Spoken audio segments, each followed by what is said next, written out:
ಸ್ನೇಹಿತರೆ ನೋಡಿ, ಇವತ್ತು ಏನು ಈ ಬಾರಿಯ ಬಿಸಿಲು, ಈ ವರ್ಷದ ಬಿಸಿಲು ಅತ್ಯಂತ ಹೆಚ್ಚಿನ ಪ್ರಮಾಣದಲ್ಲಿದೆ. ಒಂದು ಎಕ್ಸ್ಪೆರಿಮೆಂಟ್ ಮಾಡೋಣ ಅಂತ ಒಂದು ಅಲ್ಯೂಮಿನಿಯಂ ತಟ್ಟೆನ ಇಟ್ಟಿದ್ದೀವಿ. ಅಮ್ಮ ಬನ್ನಿ ಎಣ್ಣೆ ಹಾಕಿ, ಇವತ್ತು ಒಂದು ಕೋಳಿ ಮೊಟ್ಟೆ ಹಾಕಿ ಆಮ್ಲೆಟ್ ಮಾಡೋಣ ಅಂತ ಅನ್ಕೊಂಡಿದ್ದೀವಿ. ಬನ್ನಿ ಎಣ್ಣೆ ಹಾಕಿ.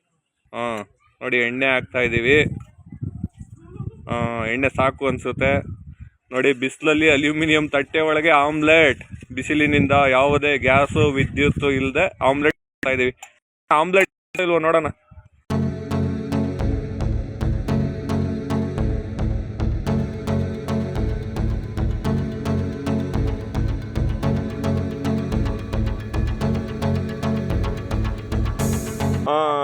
ನೋಡಿ ಸ್ನೇಹಿತರೆ, ಕೊನೆಗೂ ಒಂದಷ್ಟೊತ್ತು ಕಾದಿದ್ದಕ್ಕೆ ಏನೊಂದು 2-3 ನಿಮಿಷದಲ್ಲಿ ಆಮ್ಲೆಟ್ ರೆಡಿ ಆಗ್ಬಿಡ್ತು.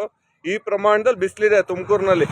ಯಪ್ಪ ಈ ಥರ ಬಿಸಿಲ ನಾವು ನೋಡಿಲ್ಲ, ನೀವು ನೋಡಿಲ್ಲ. ಇದ್ರ ಬಗ್ಗೆ